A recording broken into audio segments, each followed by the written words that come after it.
السلام علیکم ورحمۃ اللہ وبرکاتہ۔ ان الحمد للہ والصلاة والسلام علی رسول اللہ وعلی آلہ وصحبہ اجمعین۔ اعوذ باللہ السمیع العلیم من الشیطان الرجیم، بسم اللہ الرحمن الرحیم۔ انما یرید اللہ لیذہب عنکم الرجس اہل البیت ویطہرکم تطہیرا۔ ناظرین اور مستمعین، اللہ تبارک و تعالیٰ نے صحابہ کرام رضوان اللہ علیہم اجمعین کو بہت زیادہ شان، شوکت اور عظمت عطا فرمائی۔ اہل بیت اور آل رسول وہ بھی صحابہ کرام رضوان اللہ علیہم اجمعین میں شامل ہیں۔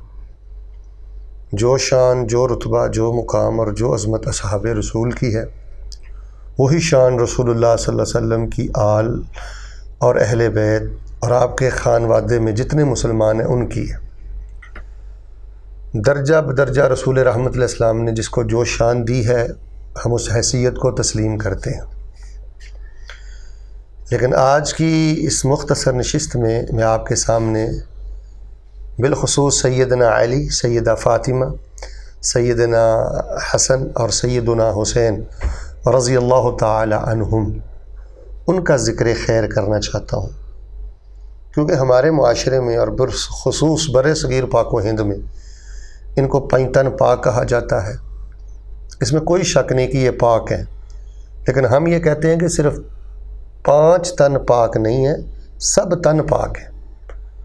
رسول رحمت علیہ السلام کی زندگی میں جس انسان نے بھی کلمہ پڑھا، مسلمان ہوا اور کلمے پہ اور دین پہ اس کی موت آئی، وہ پاک ہے، وہ جنتی ہے۔ نہ چاہتے اگر کوئی کمی کوتاہی کسی سے ہوئی بھی ہے تو اللہ نے بخشش کا اعلان عام کر کے ان کو جنت عطا کر دی ہے۔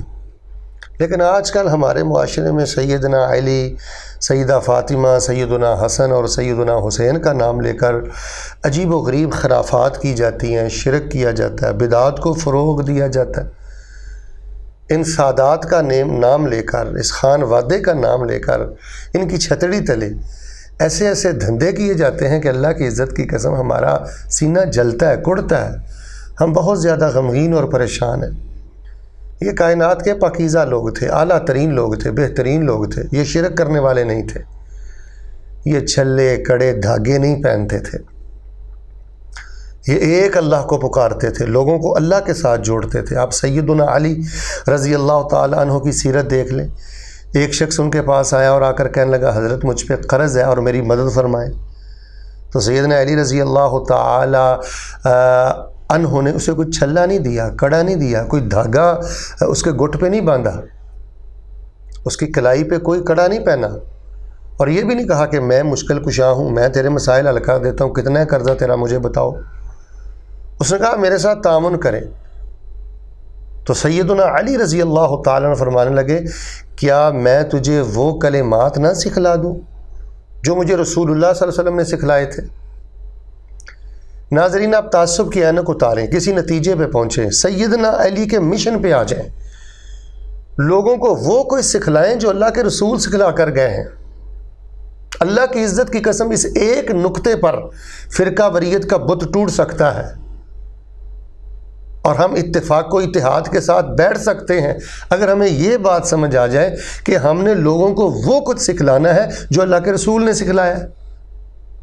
سیدنا علی رضی اللہ تعالیٰ نے فرمایا، کیا تجھے میں وہ کلمات نہ سکھلا دوں جو اللہ کے رسول نے مجھے سکھلائے تھے؟ میں بھی مقروض تھا، میں نے بھی اللہ کے رسول سے یہ سوال کیا تھا، اگر پہاڑ کے برابر بھی تجھ پہ قرضہ ہوگا تو اس وظیفے کی برکت سے اللہ اس کو دور کر دیں گے۔ تو وہ کتنے مبارک کلمات ہیں، اللہم اکفنی بحلالک عن حرامک واغننی بفضلک عمن سواک۔ اللہم اکفنی بحلالک، اللہ مجھے حلال سے کافی ہو جا، اور اللہ مجھے حرام سے بچا لے، اور اللہ مجھے اپنے بندوں سے غنی کر دے، بے نیاز کر دے۔ اب اس شخص کا یقین دیکھیں، اس کا عقیدہ دیکھیں، رسول اللہ کی بتلائی ہوئی پڑھائی اور وظیفے کے ساتھ اس کی محبت دیکھیں۔ وہ تشریف لے گئے، پڑھتے رہے، اللہ تبارک و تعالیٰ نے چند ہفتوں میں ان کا سارا قرض ادا کر دیا، اتار دیا۔ تو پیارے ناظرین، فتنوں کا دور ہے، فرقہ وریت کا دور ہے، اللہ کی قسم اپنے اپنے مذہب کے وڈیروں کو پوجا جا رہا ہے۔ لوگ قرآن کو اہمیت نہیں دیتے، دین کو اہمیت نہیں دیتے، اپنے بڑوں کی باتوں کو بڑا سمجھتے ہیں، بس کوئی قرآن سننے کو تیار نہیں ہے۔ توحید کی بات کریں تو گستاخی کے ٹھپے اور فتوے لگائے جاتے ہیں۔ سیدنا علی، سیدہ فاطمہ آپ دیکھ لیں، رسول رحمت نے فرمایا میری بیٹی اگر تجھ پہ کوئی کرب آ جائے تو آپ نے پڑھنا ہے اللہم رحمتک ارجو فلا تکلنی الی نفسی طرفۃ عین واصلح لی شانی کلا لا الہ الا انت۔ اے میرے اللہ، میں نبی کی بیٹی ہوں لیکن مجھے بھی اگر امید ہے تو تیری رحمت کی امید ہے۔ اللہ مجھے میرے نفس کے حوالے نہ کرنا، میرے سارے معاملے سدھار دے، لا الہ الا انت، اللہ تیرے سوا میرا کوئی نہیں۔ تو ناظرین یہ ہے سیدہ فاطمہ۔ سیدنا علی نے اللہ سے جوڑا، رسول اللہ نے اپنی بیٹی کو اللہ سے جوڑا۔ بڑا معروف واقعہ آپ سنتے رہتے ہیں کہ جب سیدنا علی رضی اللہ تعالیٰ عنہ کی شادی ہوئی سیدہ فاطمہ کے ساتھ تو گھر کے حالات وہ انتہائی پتلے تھے، مالی حالت انتہائی کمزور تھی۔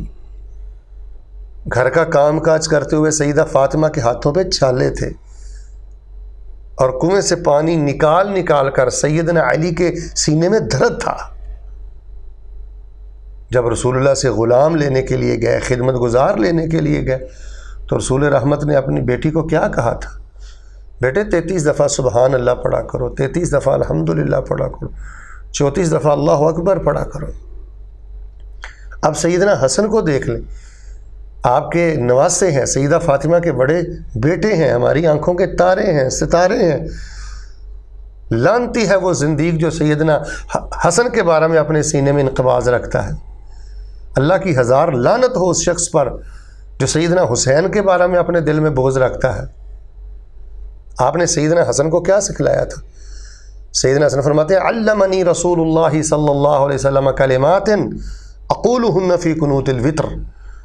نبی علیہ السلام نے مجھے چند کلمات سکھلائے اور فرمایا بیٹے یہ دعا جو ہے یہ وتر کی نماز میں پڑھا کرو، اللہم اہدنی فی من ہدیت وعافنی فی من عافیت وتولنی فی من تولیت وبارک لی فی ما اعطیت۔ اس میں برکت کا سوال اللہ سے ہے، عافیت کا سوال اللہ سے ہے، ہدایت کا سوال اللہ سے ہے، ہر قسم کے شر سے بچنے کا سوال اللہ سے ہے۔ رسول رحمت اپنے شہزادوں کو، پیاروں کو توحید دے کر گئے تھے۔ ہمیں تکلیف اس وقت ہوتی ہے جب ان عظیم ہستیوں کا نام لے کر، ان پاک باز ہستیوں کا نام لے کر شرک کیا جاتا ہے، قبروں کی پوجا کی جاتی ہیں، چھلے کڑے اور دھاگے ان چیزوں کی پوجا کی جاتی ہے۔ رسول رحمت علیہ السلام نے سیدنا حسن و حسین کو نظر بد سے بچانے کے لیے کیا دم کیا تھا؟ ان کی کلائیوں پہ آپ نے چھلے کڑے دھاگے تو نہیں باندھے تھے؟ اعیذکما بکلمات اللہ التامات من کل شیطان وہامہ ومن کل عین لامہ۔ میں تم شہزادوں کو اللہ کے کامل کلمات کی پناہ میں دیتا ہوں۔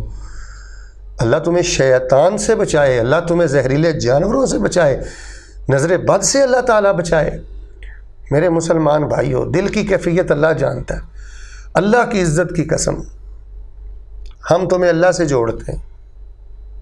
ہماری زندگی کی دریافت ہے، اگر سکون نام کی چیز چاہیے تو اللہ سے جڑ جائیں، دعائیں یاد کریں، اذکار یاد کریں۔ یہ دین کی بنیاد ہے، یہ اسلام کی بنیاد ہے یہ چیزیں۔ لیکن افسوس کہ ہمارے معاشرے میں نام سیدنا علی کا لیا جاتا ہے، حسن و حسین کا لیا جاتا ہے، بلند و بالا دعوے کیے جاتے ہیں اور پھر شرک کیا جاتا ہے، افراتفری پھیلائی جاتی ہے، خرافات عام کی جاتی ہیں، بدعات عام کی جاتی ہیں۔ سیدنا حسین رضی اللہ تعالیٰ ناد علی تو نہیں پڑھتے تھے۔ آج کل ہر تیسرا شخص جو ہے وہ ناد علی کو اپنے لیے بہت بڑی کامیابی سمجھتا ہے۔ خانوادہ نبوت کے جتنے شہزادے پیارے تھے وہ امام زامن تو نہیں باندھتے تھے، وہ تو سفر کی دعائیں پڑھتے تھے۔ اللہ تبارک و تعالیٰ کے حضور دعا ہے کہ جو خاص اذکار نبی علیہ السلام نے سیدہ فاطمہ، سیدنا علی، سیدنا حسن اور سیدنا حسین کو سکھلائے، ان کو بتلائے، ان پر پڑھے، اللہ تبارک و تعالیٰ مجھے اور آپ کو ان سے خصوصی محبت کرنے کی توفیق عطا فرمائے۔ اذکار پہ اللہ زندہ رکھے، اذکار پہ اللہ موت نصیب فرمائے، ہم دنیا سے جائیں تو اللہ کا ذکر کرتے جائیں۔ هذا ما كان عندي والله تبارك وتعالى أعلم بالصواب. سبحان ربك رب العزة عما يصفون وسلام على المرسلين والحمد لله رب العالمين.